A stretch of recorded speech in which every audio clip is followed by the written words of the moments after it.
ಓಂ ಶಂಕರಂ ಶಂಕರಾಚಾರ್ಯಂ ಕೇಶವಂ ಬಾದರಾಯಣಂ ಸೂತ್ರಭಾಷ್ಯಕೃತೌ ವಂದೇ ಭಗವಂತೌ ಪುನಃ ಪುನಃ ಭಗವಂತೌ ಪುನಃ ಪುನಃ. ಶ್ರೀಮಚ್ಛಂಕರ ಭಗವತ್ಪಾದಾಚಾರ್ಯರ ಜಗದ್ಗುರು ಸಿದ್ಧಾರೂಢ ಮಹಾಸ್ವಾಮಿಗಳವರ ಜಗದ್ಗುರು ಭಾರತೀ ಅಪ್ಪಾಜಿಯವರ ಪವಿತ್ರ ಚರಣಾರವಿಂದಗಳಲ್ಲಿ ಅನಂತ ಕೋಟಿ ಸಾಷ್ಟಾಂಗ ಪ್ರಣಾಮವನ್ನು ಸಲ್ಲಿಸಿದೆ. ಶ್ರವಣಾಪೇಕ್ಷ ತಮ್ಮೆಲ್ಲರಿಗೂ ಅನೇಕ ಶರಣಾರ್ಥಿಗಳು. ವಿವೇಕ ಚೂಡಾಮಣಿ 521ನೇ ಶ್ಲೋಕ. ಕಸ್ತಾಂ ಪರಾನಂದರಸಾನುಭೂತಿ ಮುತ್ಸೃಜ್ಯ ಶೂನ್ಯೇಷು ರಮೇತ ವಿದ್ವಾನ್ ಚಂದ್ರೇ ಮಹಾಹ್ಲಾದಿನಿ ದೀಪ್ಯಮಾನೆ ಚಿತ್ರೇಂದ್ರಮಾಲೋಕಯಿತುಂ ಕೈಚ್ಛೇತ್. ಈ ಒಂದು ಶ್ಲೋಕದಲ್ಲಿ ಗುರುಗಳಾಗಿರ್ತಕ್ಕಂಥವರು ಶಿಷ್ಯನನ್ನು ಕುರಿತು ಬಹು ಮಾರ್ಮಿಕವಾಗಿರ್ತಕ್ಕಂಥ ಉಪದೇಶವನ್ನು ಮಾಡುವಂಥವರಾಗ್ತಾ ಇದ್ದಾರೆ. ಕಸ್ತಾಂ ಪರಾನಂದ ರಸಾನುಭೂತಿ ಮುತ್ಸೃಜ್ಯ ಶೂನ್ಯೇಷು ರಮೇತ ವಿದ್ವಾನ್. ಅಂದರೆ ಕಹ ವಿದ್ವಾನ್ ಅಂದರೆ ಯಾವ ವಿದ್ವಾಂಸನಾಗಿರ್ತಕ್ಕಂಥವನು ತಾಂ ಪರಾನಂದ ರಸಾನುಭೂತಿ ಉತ್ಸೃಜ್ಯ. ಇಲ್ಲಿ ತತ್ವಜ್ಞಾನಿ ಒಬ್ಬ ಜೀವನ್ಮುಕ್ತನಾಗಿರ್ತಕ್ಕಂಥ ಮಹಾಪುರುಷ ಇಲ್ಲಿ ಪರಾನಂದ ರಸವಾಗಿರ್ತಕ್ಕಂಥ ಅನುಭವವನ್ನು ಉತ್ಸೃಜ್ಯ ಅಂದರೆ ಬಿಟ್ಟು ಅಂತ. ಇಲ್ಲಿ ಪರ ಅಂದರೆ ಶ್ರೇಷ್ಠವಾಗಿರ್ತಕ್ಕಂಥ ಆನಂದದ ರಸ. ಆನಂದ ಅಂದರೆ ಸುಖ. ನಮಗೆ ಸಾಕೆನಿಸದ ಸವೆಯದ ಬೇರೊಂದನು ಬೇಕೆನಿಸದ ಕಡೆಗಳು ತನ್ನ ಜೋಕೆಗುಂದದ ಅಂಥೇಳಿ ಯಾವ ಸುಖದ ವರ್ಣನೆಯನ್ನು ಮಾಡಿಕೊಂಡು ಬಂದಿದ್ದಾರೆಯೋ ಅಂಥ ಅತ್ಯಂತ ಶ್ರೇಷ್ಠವಾಗಿರ್ತಕ್ಕಂಥ ಸುಖ ಯಾವುದು ಅಂತಂದರೆ ಅದು ಆತ್ಮಜ್ಞಾನ ಆದ ಬಳಿಕ ನಮಗೆ ದೊರೆಯುವಂತಹ ಸುಖ. ಜೀವ ಪರಮಾತ್ಮರ ಏಕತ್ವ ಜ್ಞಾನದಲ್ಲಿ ತೋರುವಂಥ ಯಾವ ಸುಖ ಅನ್ನುವಂಥದ್ದೋ ಅದು ಪರಾನಂದ ಸುಖ ಅಂತ ಹೇಳಿಸಿಕೊಳ್ಳುತ್ತದೆ. ಶ್ರೇಷ್ಠವಾದ ಆನಂದ ಅಂತ ಹೇಳಿಸಿಕೊಳ್ಳುತ್ತದೆ. ಅಂಥ ಆನಂದ ರಸದ ಒಂದು ಅನುಭವವನ್ನು ಬಿಟ್ಟು ಶೂನ್ಯೇಷು ರಮೇಶ ಅಂದರೆ ಯಾವ ವಿದ್ವಾಂಸನಾಗಿರ್ತಕ್ಕಂಥವನು ಅಂಥ ಶ್ರೇಷ್ಠವಾದ ಆನಂದರಸದ ಅನುಭವವನ್ನು ಬಿಟ್ಟು ಶೂನ್ಯೇಷು ಅಂತಂದ್ರೆ ಏನು, ನೀರಸವಾಗಿರ್ತಕ್ಕಂಥ ವಿಷಯಗಳಲ್ಲಿ ರಮೇಶ ಅಂದರೆ ರಮಿಸ್ತಾ ಇದ್ದಾನೆ. ಅಂದರೆ ಯಾವ ವಿದ್ವಾಂಸ, ಈಗ ನಾವು ಒಳ್ಳೆಯ ಮೃಷ್ಟಾನ್ನ ಭೋಜನವನ್ನು ಊಟ ಮಾಡಿದ್ದೀವಿ, ಹೊಟ್ಟೆ ತುಂಬ ಉಂಡಿದ್ದೀವಿ, ನಮಗೆ ಭಾಳ ತೃಪ್ತಿ ಅನ್ನುವಂಥದ್ದಾಗ್ಯದ. ಆ ಸಮಯದಲ್ಲಿ ಯಾರೊಬ್ಬರು ಬಂದು ನೋಡ್ರಪ್ಪ ಇದೊಂದಿಷ್ಟು ಗಂಜಿ ಇದೆ, ಗಂಜಿ ಕುಡ್ರಿ ಅಂತಂದ್ರೆ ಆ ಗಂಜಿಗೆ ನಾವು ಆಸೆ ಮಾಡ್ತೇವೇನೋ ಅಂತಂದರೆ ಇಲ್ಲ. ಯಾಕಂದರೆ ಅಂಥ ಒಂದು ಆನಂದ ಸಾಗರದಲ್ಲಿ ಮುಳುಗಿಬಿಟ್ಟಿದ್ದಾನೆ.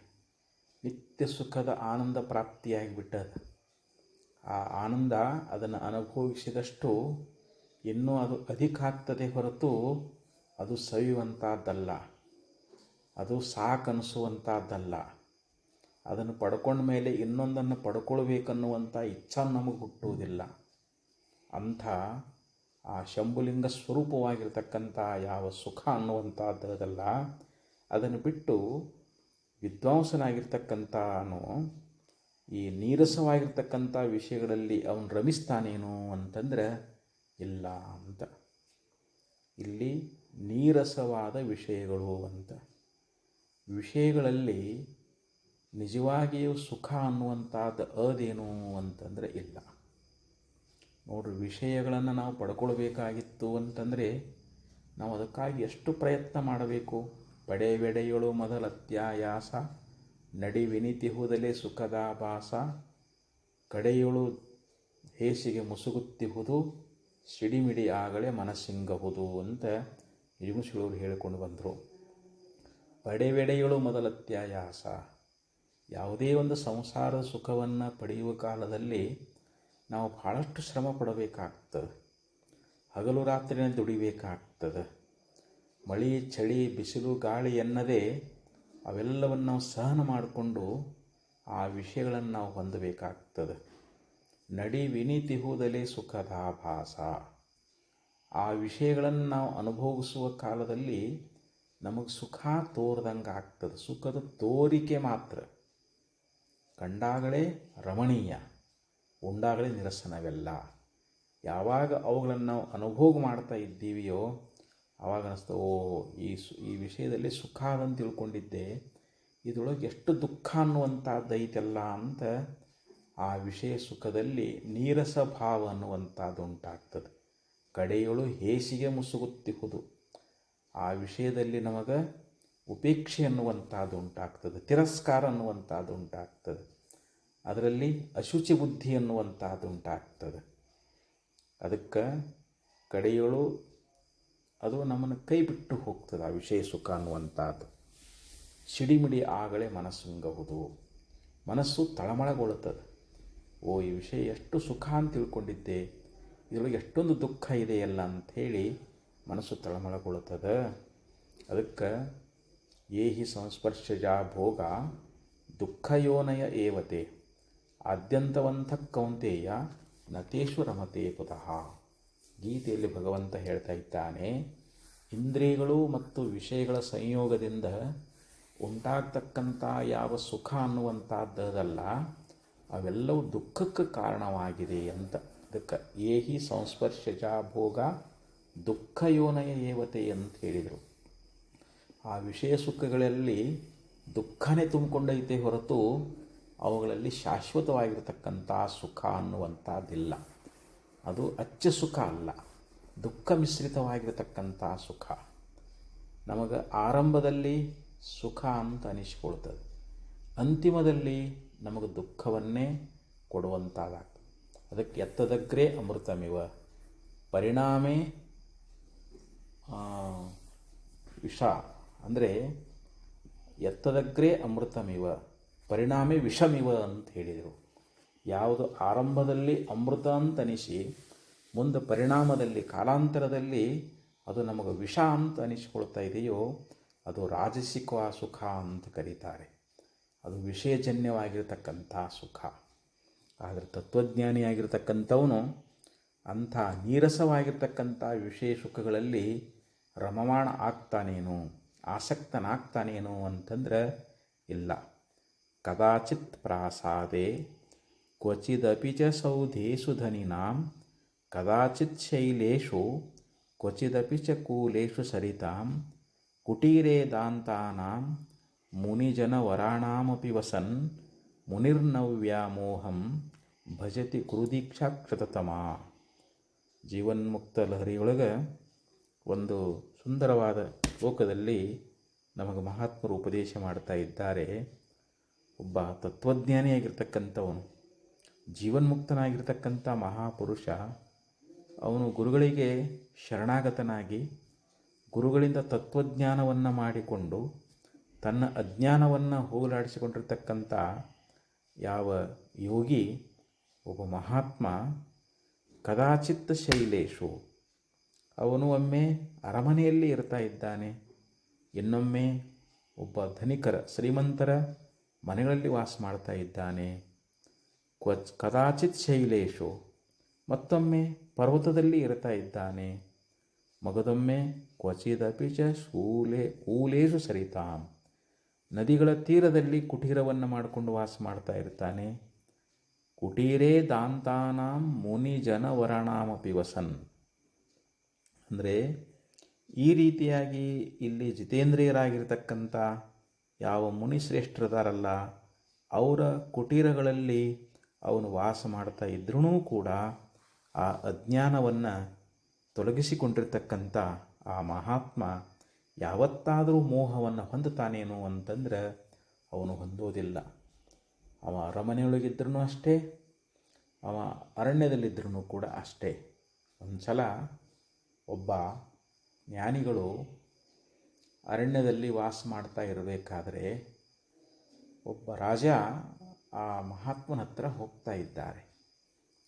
ಭಾಳ ಭಿನ್ನವಿಸಿ ಕೇಳ್ಕೊಳ್ತಾ ಇದ್ದಾರೆ, ನಮ್ಮ ಅರಮನೆಗೆ ಬರಬೇಕು, ನಮ್ಮನ್ನು ಪುನೀತರನ್ನಾಗಿ ಮಾಡಬೇಕು ಅಂಥೇಳಿ ಅಂಗಲಾಚಿ ಬೇಡಿಕೊಂಡಾಗ ಆ ಮಹಾನ್ ಜ್ಞಾನಿಗಳು, ಸತ್ಪುರುಷರು, ವೈರಾಗ್ಯ ಚಕ್ರವರ್ತಿಗಳವರು, ಅವರು ಆ ಮಹಾರಾಜನ ಹಿಂಬಾಲಿಸಿಕೊಂಡು ಬರ್ತಾ ಇದ್ದಾರೆ.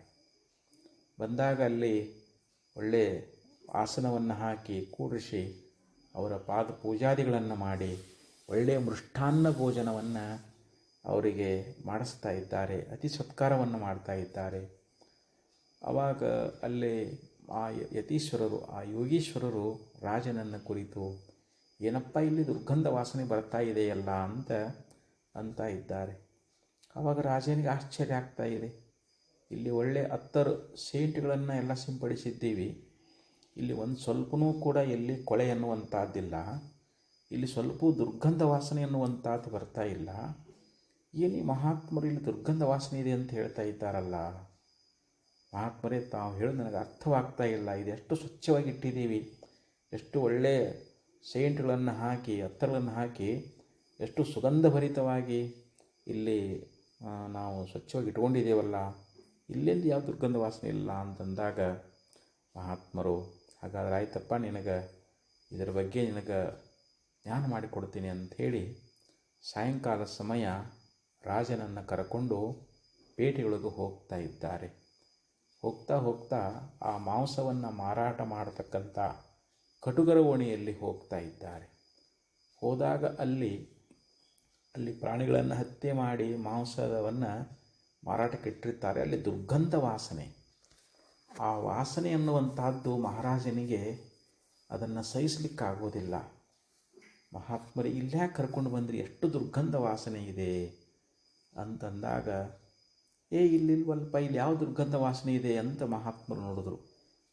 ಇಲ್ಲಿ ಪ್ರಾಣಿಗಳ ಒಂದು ಕೊಲೆ ಮಾಡಿದ್ದಾರೆ, ಅದರ ಆ ಮಾಂಸದ ದುರ್ಗಂಧ ವಾಸನೆ ಬರ್ತಾ ಇದೆಯಲ್ಲ ಅಂತಂದಾಗ ಆ ಮಹಾತ್ಮರು ಆ ಮಾಂಸವನ್ನು ಮಾರ್ತಕ್ಕಂಥ ಕಟುಕರನ್ನು ಕುರಿತು ಕೇಳ್ತಾ ಇದ್ದಾರೆ, ಏನಪ್ಪ ಇಲ್ಲಿ ನಿಮಗೆ ದುರ್ಗಂಧ ವಾಸನೆ ಬರ್ತಾ ಇದೆಯೇನು ಅಂತ ಕೇಳಿದಾಗ ಅವರು ನಮಗೇನು ಇಲ್ಲಿ ಬರ್ತಾ ಇಲ್ವಲ್ಲ ಅಂತಂದರು. ಯಾಕಂದರೆ ಅವರಿಗೆ ಅದು ಅಭ್ಯಾಸ ಆಗಿ ಹೋಗಿಬಿಟ್ಟದು. ಆ ಮಾಂಸವನ್ನು ಮಾರಿ ಅದು ಅವರಿಗೆ ದುರ್ಗಂಧ ಅಂತ ಅನ್ನಿಸ್ತಾ ಇಲ್ಲ. ರಾಜ ಇವತ್ತು ಬಂದಿದ್ದಾನೆ, ಅದು ಆ ಮಾಂಸ ಅವರಿಗೆ ರಾಜನಿಗೆ ದುರ್ಗಂಧ ಆಗೈತೆ ಹೊರತು ಕಟುಕರಿಗೆ ಮಾತ್ರ ಅದು ದುರ್ಗಂಧ ಅನ್ನಿಸ್ತಾ ಇಲ್ಲ. ಆವಾಗ ಮಹಾತ್ಮರು ಹೇಳ್ತಾರೆ, ನೋಡಪ್ಪ ಮಹಾರಾಜ, ನಾನು ಅರಣ್ಯದೊಳಗೆ ಏಕಾಂತದಲ್ಲಿದ್ದುಕೊಂಡು ಯಾವಾಗಲೂ ಬ್ರಹ್ಮವನ್ನು ಅನುಸಂಧಾನ ಮಾಡ್ತಾ, ನಾನು ಬ್ರಹ್ಮದ ಚಿಂತನೆಯೊಳಗನೆ ನನ್ನ ವೃತ್ತಿ ಎನ್ನುವಂಥದ್ದು ಯಾವಾಗಲೂ ರಮಮಾಣ ಆಗಿರ್ತದೆ. ಈ ನಿನ್ನ ರಾಜಭೋಗಗಳನ್ನು ಕಂಡು ನನ್ನ ಮನಸ್ಸನ್ನುವಂಥದ್ದು ಅಲ್ಲಿ ಇದು ನನಗೆ ದುರ್ಗಂಧ ಅನಿಸದು. ಯಾಕಂದರೆ ನಾನು ಸ್ವಾತ್ಮದಲ್ಲೇ ಸುಖವುಳ್ಳ ಆತ್ಮನ್ಯವಾತ್ಮನ ತುಷ್ಟ, ನನ್ನ ಆತ್ಮನ ಸಂತುಷ್ಟವುಳ್ಳವನಾಗಿದ್ದೀನಿ. ಆದರೆ ಈ ಅರಮನೆ ಅನ್ನುವಂಥದ್ದು ಈ ವಾಸನೆ ನನಗೆ ಯಾಕೋ ಹಿಡಿಸವಲ್ದು, ಅದಕ್ಕೆ ದುರ್ಗಂಧ ಇದೆ ಅಂತ ನಾನು ಹೇಳಿದೆ. ಯಾಕಂದ್ರೆ ನಿನಗೆ ಅರಮನೆ ಎಲ್ಲ ಹೋಳು ನಿನಗೆ ಅವು ಹಿತ ಅನಿಸ್ಯಾವು. ಯಾಕಂದರೆ ನೀನು ಸದಾ ಆ ವಿಷಯಗಳ ಭೋಗದಲ್ಲೇ ನೀನು ರಾಗದಿಂದ ಕೂಡಿಕೊಂಡೆ ಆಸಕ್ತನಾಗಿದ್ದಿ, ಅದರೊಳಗೆ ನಿನಗೆ ಅಸಹ್ಯ ಭಾವನೆ ಇಲ್ಲ. ಆದರೆ ನನಗೆ ಮಾತ್ರ ವಿಷಯ ಭೋಗಗಳೆಲ್ಲವೂ ನನಗೆ ಅಸಹ್ಯವಾಗಿ ತೋರ್ತಾ ಇದ್ದಾವೆ, ದುರ್ಗಂಧಯುಕ್ತವಾಗಿ ತೋರ್ತಾ ಇದ್ದಾವೆ. ನನಗೆ ಸ್ವಾತ್ಮ ಸುಖವೇ ನಿಜವಾದ ಸುಖ ಅಂಥೇಳಿ ನಾನು ಭಾವಿಸಿಕೊಂಡಿದ್ದೀನಿ ಅಂತಂದಾಗ ರಾಜನಿಗೆ ಆ ಮಹಾತ್ಮರ ಒಂದು ವೈರಾಗ್ಯವನ್ನು ಕಂಡು ಅತ್ಯಂತ ಸಂತೋಷ ಪಡ್ತಾ ಇದ್ದಾರೆ, ಖುಷಿ ಪಡ್ತಾ ಇದ್ದಾರೆ ಅಂತೂ ಮಹಾತ್ಮನ ಬೀಳ್ಕೊಡ್ತಾ ಇದ್ದಾರೆ. ಹೀಗೆ ಒಂದು ದೃಷ್ಟಾಂತ ಅನ್ನುವಂಥದ್ದು ಬರ್ತದೆ. ಅದಕ್ಕೆ ಇಲ್ಲಿ ಇಂಥ ನೀರಸವಾಗಿರತಕ್ಕಂಥ ವಿಷಯಗಳಲ್ಲಿ ಯಾವತ್ತಾದರೂ ತತ್ವಜ್ಞಾನಿ ಮೋಹವನ್ನು ಮಾಡ್ತಾನೇನು ಅಂತಂದರೆ ಮೋಹವನ್ನು ಮಾಡಲಾರ, ಅವುಗಳಲ್ಲಿ ರಮಿಸಲಾರ ಅಂತ. ಅದಕ್ಕೆ ಆಶ್ಚರ್ಯ ದೃಷ್ಟಾಂತ ಕೊಡ್ತಾರೆ. ಚಂದ್ರೇ ಮಹಾಹ್ಲಾದಿನಿ ದೀಪ್ಯಮಾನೆ ಚಿತ್ರೇಂದು ಮಾಮವಲೋಕಯಿತಂ ಕೈಚ್ಛೇತ್. ಮಹಾಹ್ಲಾದಿನಿ ಚಂದ್ರೇ ದೀಪ್ಯಮಾನೆ ಸತಿ. ಈಗ ನಮಗೆ ಚಂದ್ರನ ಒಂದು ಬೆಳದಿಂಗಳನ್ನುವಂಥದ್ದು ರಾತ್ರಿ ಸಮಯದೊಳಗೆ ಬಿದ್ದದ, ಅದು ನಮಗೆ ಹೆಚ್ಚಿನ ಆಹ್ಲಾದವನ್ನು ಉಂಟು ಮಾಡ್ತಾ ಇದೆ. ಆ ಚಂದ್ರನ ಬೆಳದಿಂಗಳು ನಮಗೆ ಶಾರೀರಿಕವಾಗಿರ್ತಕ್ಕಂಥ ಎಲ್ಲ ತಾಪಗಳನ್ನು ಅದು ದೂರ ಮಾಡುವಂಥದ್ದಾಗೈತಿ. ಅದಕ್ಕಂದ್ರೆ ಅವರು ಮಹಾಹ್ಲಾದಿನಿ ಚಂದ್ರದೇದೀಪ್ಯ ಮಾನೇ ಸತಿ ಅಂದರೆ ಮಹಾ ಆಹ್ಲಾದವನ್ನು ಉಂಟು ಮಾಡುವಂಥ ಚಂದ್ರ ಅವು ನಮಗೆ ಪ್ರಕಾಶವನ್ನು ಮಾಡ್ತಾ ಇರಬೇಕಾದ್ರೆ ಕಹ ಚಿತ್ರ ಎಂದು ಅವಲೋಕಯಿತು ಕ ಇಚ್ಛೇತ್. ಕಹ ಅಂದರೆ ಯಾವನು ಚಿತ್ರ ಇಂದು, ಚಿತ್ರ ಇಂದು ಅಂತಂದರೆ ಚಿತ್ರದಲ್ಲಿರ್ತಕ್ಕಂಥ ಚಂದ್ರನನ್ನು. ಈಗ ನಾವು ಪ್ರತ್ಯಕ್ಷ ರಾತ್ರಿ ಸಮಯದೊಳಗೆ ಆ ಚಂದ್ರನ ಒಂದು ಮಹಾ ಬೆಳಕು, ಚಂದ್ರನ ಕಿರಣಗಳು, ಆ ಅಮೃತ ಕಿರಣಗಳು ನಮಗೆ ಹೆಚ್ಚಿನ ಆಹ್ಲಾದವನ್ನು ಉಂಟು ಮಾಡ್ತಾ ಇದ್ದಾವೆ. ಅದನ್ನು ನಾವು ಸೇವಿಸ್ತಾ ಇದ್ದೀವಿ. ಅದನ್ನು ಸೇವಿಸ್ತಾ ಇರಬೇಕಾದ್ರೆ ಈ ಚಿತ್ರದಲ್ಲಿರ್ತಕ್ಕಂಥ ಚಂದ್ರನನ್ನು ನೋಡಲಿಕ್ಕೆ ಯಾರು ಬಯಸ್ತಾ ಇದ್ದಾರೆ? ಕಹ ಇಚ್ಛೇತ್ ಅಂತ ಕೇಳ್ತಾರೆ. ಯಾರಾದರೂ ಚಿತ್ರದಲ್ಲಿರ್ತಕ್ಕಂಥ ಚಂದ್ರನ ನೋಡಬೇಕು ಅಂತ ಬಯಸ್ತಾರೇನು ಅಂತಂದರೆ ಇಲ್ಲ. ಯಾಕೆಂದರೆ ಅವರಿಗೆ ಪ್ರತ್ಯಕ್ಷ ಆ ಚಂದ್ರನೇ ಆಹ್ಲಾದವನ್ನು ಕೊಡ್ತಾ ಇದ್ದಾನ. ಆ ಚಂದ್ರನ ಪ್ರಕಾಶ ಎನ್ನುವಂಥದ್ದು ಎಲ್ಲ ಕಡೆ ಪಸರಿಸದ ಅಂತಹ ಚಂದ್ರನ ನಾವು ನೋಡ್ತಾ ಇರಬೇಕಾದ್ರೆ ಚಿತ್ರದಲ್ಲಿರ್ತಕ್ಕಂಥ ಚಂದ್ರನ ನೋಡಲಿಕ್ಕೆ ಯಾರೂ ಇಷ್ಟಪಡುವುದಿಲ್ಲ ಅನ್ನುವಂಥ ಮಾತನ್ನು ಈ ಒಂದು ಶ್ಲೋಕದಲ್ಲಿ ಆಚಾರ್ಯ ನಮಗೆ ತಿಳಿಸಿಕೊಂಡು ಬಂದರು. ಅಂದರೆ ಇಲ್ಲಿ ಶ್ರೇಷ್ಠವಾಗಿರ್ತಕ್ಕಂಥ ಆತ್ಮಾನಂದ, ಆ ಆತ್ಮಾನಂದದ ರಸ, ಅದರ ಅನುಭವವನ್ನು ನಾವು ಸವಿತಾ ಇರಬೇಕಾದ್ರೆ ಈ ಪ್ರಪಂಚದಲ್ಲಿರ್ತಕ್ಕಂಥ ಸಕಲ ವಿಷಯಗಳು ಇವೆಲ್ಲ ತೃಣಸಮಾನವಾಗಿ ಕಾಣ್ತಾ ಇದ್ದಾವೆ ಅಂತ. ಇವೆಲ್ಲ ನೀರಸಗಳಾಗಿ ಕಾಣ್ತಾ ಇದ್ದಾವೆ, ಇವೆಲ್ಲ ತುಚ್ಛವಾಗಿ ಕಾಣ್ತಾ ಇದ್ದಾವೆ. ಅದಕ್ಕೆ ಅನಿತ್ಯಂ ಅಸುಖಂ ಲೋಕಂ ಇಮಂ ಪ್ರಾಪ್ಯ ಭಜಸ್ವ ಮಾಂ. ಭಗವದ್ಗೀತೆಯಲ್ಲಿ ಭಗವಂತ ಹೇಳಿದಂತೆ ಈ ಸಂಸಾರ ಅನ್ನುವಂಥದ್ದು ಇದು ಅನಿತ್ಯದ, ಅಸುಖ ಅಂದರೆ ಇದು ದುಃಖ ರೂಪ ಅದ. ಅದಕ್ಕೆ ಈ ಸಂಸಾರದ ಮೇಲಿರ್ತಕ್ಕಂಥ ಆಸಕ್ತಿಯನ್ನು ಬಿಟ್ಟು ನನ್ನನ್ನೇ ಹೊಂದು ಅಂದರೆ ಭಗವಂತ ಹೇಳ್ತಾನೆ, ನೀ ನನ್ನ ಜ್ಞಾನ ಮಾಡಿಕೊಂಡು ನನ್ನನ್ನೇ ನೀ ಪ್ರಾಪ್ತಿ ಮಾಡಿಕೊಂಡಿ ಅಂತಂದರೆ ನಿನಗೆ ನಿತ್ಯ ಸುಖ ಅನ್ನುವಂಥದ್ದಾಗ್ತದೆ ಅನ್ನುವಂಥ ಮಾತನ್ನು ಭಗವಂತನು ಕೂಡ ನಮಗೆ ಉಪದೇಶ ಮಾಡ್ತಾ ಇದ್ದಾನೆ. ಅದಕ್ಕೆ ಇಲ್ಲಿ ಆಚಾರ್ಯರು ನಮಗೆ ಈ ಶ್ಲೋಕದಲ್ಲಿ ತತ್ವಜ್ಞಾನಿಯಾಗಿರ್ತಕ್ಕಂಥವನು ಪ್ರಪಂಚದ ಯಾವುದೇ ಭೋಗ ವಸ್ತುಗಳಲ್ಲಿ ಅವನು ಆಸಕ್ತನಾಗುವುದಿಲ್ಲ ಅನ್ನುವಂಥ ವಿಚಾರವನ್ನು ಈ ಶ್ಲೋಕದಲ್ಲಿ ನಮಗೆ ಉಪದೇಶ ಮಾಡಿಕೊಂಡು ಬಂದರು. ಮತ್ತೆ ಮುಂದಿನ ಶ್ಲೋಕದಲ್ಲಿ ಹೇಳ್ತಾರೆ, ಅಸತ್ಪದಾರ್ಥಾನುಭವೇನ ಕಿಂಚಿನ್ ನೈಹ್ಯಸ್ತಿ ತೃಪ್ತಿರ್ನ ಚ ದುಃಖ ಹಾನಿ ತದದ್ವಯಾನಂದರಸಾನುಭೂತ್ಯ ತೃಪ್ತ ಸುಖಂ ತಿಷ್ಟ ಸದಾತ್ಮನಿಷ್ಠಯ. ನೋಡಿ, ಈ ಶ್ಲೋಕದಲ್ಲಿ ಬಹಳ ಮಾರ್ಮಿಕವಾದ ವಿಚಾರವನ್ನು ಆಚಾರ್ಯರು ಹೇಳ್ತಾ ಇದ್ದಾರೆ. ಅಸತ್ಪದಾರ್ಥಾನುಭವೇನ ಕಿಂಚಿನ್ ನೈಹ್ಯಸ್ತಿ ತೃಪ್ತಿರ್ನ ಚ ದುಃಖ ಹಾನಿ. ಇಲ್ಲಿ ಅಸತ್ ಪದಾರ್ಥಗಳು ಅಂತಂದರೆ ಮಿಥ್ಯಾ ಪದಾರ್ಥಗಳು ಅಂತ. ಈ ಪ್ರಪಂಚದ ವಿಷಯ ಭೋಗಗಳೆಲ್ಲವೂ ಏನದಾವು ಅಂತಂದರೆ ಇವೆಲ್ಲವೂ ಅಸತ್ ಪದಾರ್ಥಗಳು ಅಂತ ಹೇಳಿಸಿಕೊಳ್ತಾರೆ. ಇವೆಲ್ಲ ಮಿಥ್ಯಾ ವಸ್ತುಗಳು ಅಂತ. ಇವುಗಳ ಒಂದು ಅನುಭವದಿಂದ ಈ ಶಬ್ದ ಸ್ಪರ್ಶ ರೂಪ ರಸ ಗಂಧ ಅಂತೇನದಾವಲ್ಲ, ಈ ಪಂಚ ವಿಷಯಗಳು ಜೀವನಿಗೆ ಯಾವತ್ತೂ ಕೂಡ ದುಃಖವನ್ನೇ ಕೊಡ್ತಾ ಇದ್ದಾವೆ.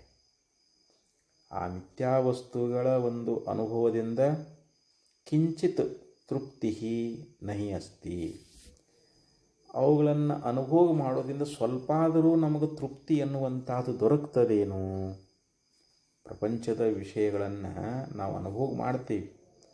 ಶಬ್ದ ಸ್ಪರ್ಶ ರೂಪ ರಸಗಂಧ ಈ ಪ್ರಪಂಚ ವಿಷಯಗಳದಾವಲ್ಲ, ಇವುಗಳಲ್ಲಿ ಇವುಗಳ ಅನುಭವ ಮಾಡೋದ್ರಿಂದ ಅವುಗಳನ್ನು ಭೋಗಿಸುವುದರಿಂದ ನಮಗೆ ಸ್ವಲ್ಪ ಆದರೂ ಒಂದು ಎತ್ಕಿಂಚಿತ್ತಾದ್ರೂ ನಮಗೆ ತೃಪ್ತಿ ದೊರಕೇದೇನು ಅಂತಂದರೆ ಇಲ್ಲ.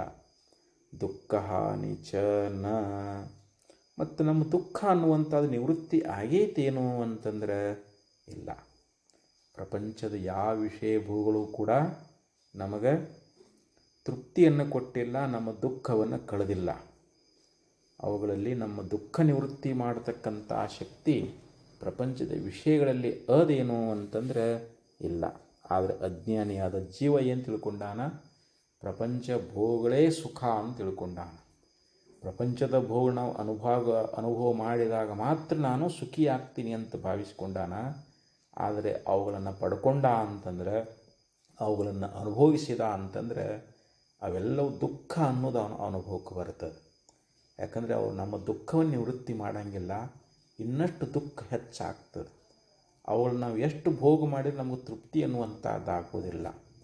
ನ ಜಾತು ಕಾಮಕಾಮಾನಾಂ ಉಪಭೋಗೇನ ಶಾಮ್ಯತಿ ಹವಿಷಾ ಕೃಷ್ಣವರ್ತ್ಮೇವ ಭೂಯ ಏವ ಅವಿವರ್ಧತೆ ಅಂತೇಳಿ ಯಯಾತಿ ಮಹಾರಾಜ ತನ್ನ ಮಗನಾಗಿರ್ತಕ್ಕಂಥ ಪುರೂರವನಿಗೆ ಅವನ ಯೌವನವನ್ನು ವಾಪಸ್ ಕೊಡುವಂಥ ಸಮಯದೊಳಗೆ ತನ್ನ ಮುಪ್ಪನ್ನು ಪುರೂರವನಿಗೆ ಕೊಟ್ಟಿದ್ದ. ಯಾಕೆಂದರೆ ರಾಜ್ಯದ ಸುಖ ಭೋಗಗಳನ್ನು ಅವ ಇನ್ನೂ ಅನುಭೋಗಿಸಿದ್ದಿಲ್ಲ. ಋಷಿಗಳಿಂದ ಶುಕ್ರಾಚಾರ್ಯರಿಂದ ಶಾಪ ಆಗಿತ್ತು. ಆ ಶಾಪ ವಿಮೋಚನೆಗೆ ನಿನ್ನ ಮಕ್ಕಳಲ್ಲಿ ಯಾರಾದರೂ ಒಬ್ಬರು ನಿನ್ನ ಮುಪ್ಪನ್ನು ತಗೊಂಡು ಅವ್ರ ಯೌವನವನ್ನು ಪಡೆದು ಏನು ವಿಷಯಗಳನ್ನ ಅನುಭೋಗ ಮಾಡ್ಬೋದು ಅಂತ ಹೇಳಿದ್ರು ಅವರು. ಹೀಗಾಗಿ ಪುರೂರವ ತನ್ನ ಯೌವನವನ್ನು ಕೊಟ್ಟಿದ್ದ, ತಂದೆಯ ಮುಪ್ಪನ್ನು ಪಡ್ಕೊಂಡಿದ್ದ. ಅನೇಕ ವರ್ಷಗಳ ಪರ್ಯಂತರವಾಗಿ ರಾಜ್ಯದ ಸುಖಭೋಗಗಳನ್ನು ಅನುಭೋಗ ಮಾಡಿ ಕೊನೆಗೆ ಈ ಮಾತನ್ನು ಹೇಳ್ತಾನೆ ಪುರೂರವನಿಗೆ. ನ ಜಾತು ಕಾಮಕಾಮಾನಾಂ ಉಪಭೋಗೇನ ಶಾಮ್ಯತಿ ಹವಿಷಾ ಕೃಷ್ಣವರ್ತ್ಮೇವ ಭೂಯೇವ ವಿವರ್ಧತೆ ಅಂತ ಹೇಳಿದ. ಈಗ ಹೆಂಗೆ ನಾವು ಬೆಂಕಿಯೊಳಗೆ ಹವಿಸ್ಸುಗಳನ್ನು ಹಾಕಿ ಯಜ್ಞ ಮಾಡ್ತಿರ್ತೀವಿ, ಆ ಬೆಂಕಿಯನ್ನು ಆರಿಸ್ಬೇಕು ಅಂಥೇಳಿ ನಾವು ತುಪ್ಪ ಹಾಕಿದ್ರೆ ಅದು ಮತ್ತಷ್ಟು ಪ್ರಜ್ವಲಿಸ್ತೈತೆ ಹೊರತು ಅದು ಆರಿ ಹೋಗುವುದಿಲ್ಲ. ಹಾಗೆ ನಮ್ಮ ಮನಸ್ಸಿಗೆ ಅನೇಕ ಭೋಗಗಳನ್ನು, ಅನೇಕ ಕಾಮಗಳನ್ನು ನಾವು ಕೊಡ್ತಾ ಹೋದ ಹಾಗೆ ನಮ್ಮ ಮನಸ್ಸು ತೃಪ್ತಿ ಆಕೈತೆ ಅಂತ ತಿಳ್ಕೊಳ್ಬಾರದು. ಯಾಕಂದರೆ ಆ ಭೋಗಗಳನ್ನು ಅನುಭವಿಸಿದಷ್ಟು ಇನ್ನೂ ಅನುಭವ ಮಾಡಬೇಕು ಅಂಥೇಳಿ ಅದರೊಳಗೆ ಹೆಚ್ಚಿನ ಆಸಕ್ತಿ, ಆಸೆನೇ ಉಂಟಾಗ್ತೈತೆ ಹೊರತು ಅದು ಸಾಕನ್ನುವಂಥ ಭಾವ ನಮಗೆ ಭೋಗದಿಂದ ಬರಲಾರದು. ಅದಕ್ಕಲ್ಲಿ ನಮಗೆ ನಿಜವಾದ ತೃಪ್ತಿ ಆಗಲಾರದು ಅಂತ. ನಾವು ಭೋಗ ಎಷ್ಟು ಭೋಗಿಸಿದ್ರೂ ಕೂಡ ನಾನು ಅನುಭವ ಮಾಡಿದ್ದೇನಪ್ಪ ಸಾಕು ಅನ್ನುವಂಥ ಭಾವ ಆ ವಿಷಯ ಭೋಗದಿಂದ ನಮಗೆ ಉಂಟಾಗಲಾರದು ಅಂತ ಹೇಳ್ಕೊಂಡು ಬರ್ತಾರೆ. ಅದಕ್ಕೆ ಇಲ್ಲಿ ಮಿಥ್ಯಾವಸ್ತುಗಳು ಅಂತಂದರೆ ಈ ಪ್ರಪಂಚವೇ ಇದು ವಿಷಮ. ಇದು ಪ್ರಪಂಚ ಅನ್ನುವಂಥದ್ದು ಇದು ವಿಷಮ ಅದ. ಇಂಥ ವಿಷಮವಾಗಿರ್ತಕ್ಕಂಥ ದುಃಖರೂಪವಾಗಿರ್ತಕ್ಕಂಥ ಅನಿತ್ಯವಾಗಿರುವಂಥ ಈ ವಿಷಯಗಳಲ್ಲಿ ನಮ್ಮ ಮನಸ್ಸು ರಮಮಾಣಗೊಂಡದ, ಅವೇ ಸುಖ ಅಂತ ತಿಳ್ಕೊಂಡದ. ಆದರೆ ವಿಚಾರ ಮಾಡಿ ನೋಡಿದರೆ ಅವೆಲ್ಲ ಆ ಮಿಥ್ಯಾವಸ್ತುಗಳನ್ನು ನಾವು ಅನುಭವಿಸಿದಷ್ಟು ನಮಗೆ ಸ್ವಲ್ಪ ತೃಪ್ತಿ ಅನ್ನುವಂಥದ್ದು ಉಂಟಾಗುವುದಿಲ್ಲ ಮತ್ತು ನಮ್ಮ ದುಃಖ ನಿವೃತ್ತಿಯೂ ಕೂಡ ಆಗೋದಿಲ್ಲ. ಆದ್ದರಿಂದ ನಾವು ಅದ್ವಯಾನಂದರಸ ಅನುಭೂತ್ಯ ತೃಪ್ತಃ ಸದಾತ್ಮನಿಷ್ಠಯ ಸುಖಂ ತಿಷ್ಠ ಅಂತ ಹೇಳಿದರು. ತತ್ತಂದರೆ ಆದ್ದರಿಂದ ಇಲ್ಲಿ ಅದ್ವಯಾನಂದ ರಸ ಅನುಭೂತ್ಯ, ಇಲ್ಲಿ ಅದ್ವಯ ಆನಂದದ ರಸದ ಅನುಭೂತಿ ಅಂತ. ಅದ್ವಯ ಅಂತಂದರೆ ಯಾವುದು? ಆ ಪರಬ್ರಹ್ಮ, ಆ ಪರಮಾತ್ಮ ತತ್ವ, ಬ್ರಹ್ಮತತ್ವ ಅನ್ನುವಂಥದ್ದೈತಲ್ಲ, ಅದರ ಆನಂದದ ರಸದ ಒಂದು ಅನುಭವದಿಂದ ನಾವು ತೃಪ್ತರಾಗ್ತೀವಿ ಅಂತ. ನಮ್ಮ ಆತ್ಮನಲ್ಲೇ ನಾವು ರತಿ ಉಳ್ಳವರಾದೇವಿ ಅಂತಂದರೆ ಆತ್ಮರತಿ ಆತ್ಮಕ್ರೀಡ ಆತ್ಮಮಿಥುನ ಆತ್ಮಾನಂದಶ್ಚೇತಿ ಅಂತ ಶ್ರುತಿ ಹೇಳ್ತದೆ. ನಾವು ಆತ್ಮರಲ್ಲೇ ಪ್ರೀತಿ ಉಳ್ಳವರಾಗಬೇಕು, ಆತ್ಮನಲ್ಲೇ ನಾವು ಕ್ರೀಡಿಸಬೇಕು, ಆತ್ಮನಲ್ಲೇ ಮಿಥುನಾನಂದ ಪಡಿಬೇಕು. ಕೊನೆಗೆ ನಾವು ಆತ್ಮಾನಂದವನ್ನೇ ಹೊಂದಿದ್ದೀವಿ ಅಂತಂದರೆ ಅಲ್ಲಿ ನಿಜವಾದ ತೃಪ್ತಿ ಅನ್ನುವಂಥದ್ದು ನಮಗೆ ದೊರಕ್ತದೆ. ಅದಕ್ಕಲ್ಲಿ ಅದ್ವಯ ಆನಂದ ರಸದ ಒಂದು ಅನುಭವದಿಂದ ಇಲ್ಲಿ ಯಾವ ಯೋಗೀಶ್ವರನಾಗಿರ್ತಕ್ಕಂಥವನು ಅತ್ಯಂತ ತೃಪ್ತನಾಗ್ತಾ ಇದ್ದಾನೆ. ಆದ್ದರಿಂದ ಇಲ್ಲಿ ಸದಾತ್ಮನಿಷ್ಠಯ ಸುಖಂ ತಿಷ್ಠ, ಆ ಸದ್ರೂಪವಾಗಿರ್ತಕ್ಕಂಥ ಯಾವ ಪ್ರತ್ಯೇಕಾತ್ಮದಾನಲ್ಲ ಅವನ ನಿಷ್ಠೆಯಿಂದ ಯಾವಾಗಲೂ ಸುಖವಾಗಿರು ಅಂತ ಹೇಳಿದರು. ನಾವು ಆ ಸದ್ರೂಪನಾಗಿರ್ತಕ್ಕಂಥ ಪ್ರತ್ಯೇಕಾತ್ಮಲ್ಲೇ ನಿಷ್ಠೆಯನ್ನು, ನಮ್ಮ ಮನಸ್ಸನ್ನು, ನಮ್ಮ ಬುದ್ಧಿಯನ್ನು ಅಲ್ಲಿ ನಾವು ಸ್ಥಿರಗೊಳಿಸಿದ್ದೀವಿ ಅಂತಂದರೆ ಆವಾಗಲೇ ನಮಗೆ ಸುಖ. ಮನುಷ್ಯನಿಗೆ ಸುಖ ಅನ್ನುವಂಥದ್ದು ಅದು ಸ್ವಾತ್ಮನಿಷ್ಠೆಯಿಂದಲೇ ಬರ್ತದೆ ಹೊರತು ಅದು ಹೊರಗಿನ ವಿಷಯಗಳಿಂದ ಬರತಕ್ಕಂಥದ್ದಲ್ಲ. ನಾವು ಸುಖ ಸ್ತ್ರೀಯಿಂದ, ಮಕ್ಕಳಿಂದ, ಧನದಿಂದ, ಮನೆ ಹೊಲ, ಬಂಧು ಬಾಂಧವರು ಇವರಿಂದ ಸುಖ ಬರ್ತದೆ ಅಂತ ತಿಳ್ಕೊಂಡೀವಿ. ಅವು ಯಾವುದರಿಂದಲೂ ಸುಖ ನಮಗೆ ಸಿಗಂಗಿಲ್ಲ. ಸುಖ ಇರೋದು ನಮ್ಮೊಳಗನ ಅದ. ನಾವೇ ಸುಖ ಸ್ವರೂಪರಿದ್ದೀವಿ. ನಮ್ಮ ಸ್ವರೂಪದ ಜ್ಞಾನ ಮಾಡಿಕೊಂಡು ಆ ಸ್ವರೂಪದ ನಿಷ್ಠೆಯಲ್ಲಿ ನಾವು ಉಳ್ಕೊಂಡೇವಿ ಅಂತಂದರೆ ಆವಾಗ ನಮಗೆ ನಿತ್ಯವಾಗಿರ್ತಕ್ಕಂಥ ಸುಖದ ಪ್ರಾಪ್ತಿ ಅನ್ನುವಂಥದ್ದಾಗ್ತದೆ ಅಂತೇಳಿ ಹೇಳಿದರು. ಅದಕ್ಕೆ ವೈರಾಗ್ಯ ಶತಕದಲ್ಲಿಯೂ ಕೂಡ ಹೇಳ್ತಾರೆ, ಮನಸ್ಸನ್ನು ಕುರಿತು ಉಪದೇಶ ಮಾಡುವಂಥವರಾಗ್ತಾ ಇದ್ದಾರೆ. ಏತಸ್ಮಾತ್ ವಿರಮೇಂದ್ರಿಯಾರ್ಥ ಗಹನಾತ್ ಆಯಾಸದಾತಾಸು ಚ ಶ್ರೇಯೋ ಮಾರ್ಗಮಶೇಷ ದುಃಖ ಶಮನಂ ವ್ಯಾಪಾರದಕ್ಷಕ್ಷಣಂ ಶಾಂತಂ ಭಾವಮುಪೈ ಸಂತಜ ನಿಜಾಂ ಕಲ್ಲೋಲಲೋಲಾಂ ಮತಿಂ ಭೂಯೋ ಮಾ ಭಜ ಬಂಗುರಾಂ ಭವರತಿಂ ಚೇತ ಪ್ರಸೀದಾದುನಾಂ. ಇಲ್ಲಿ ಮನಸ್ಸನ್ನು ಕುರಿತು ಹೇಳಿದರೆ, ಚೇತಃ ಅಂದ್ರೆ ಮನಸ್ಸೆ, ಹೇ ಮನಸ್ಸೆ ಅಂತ.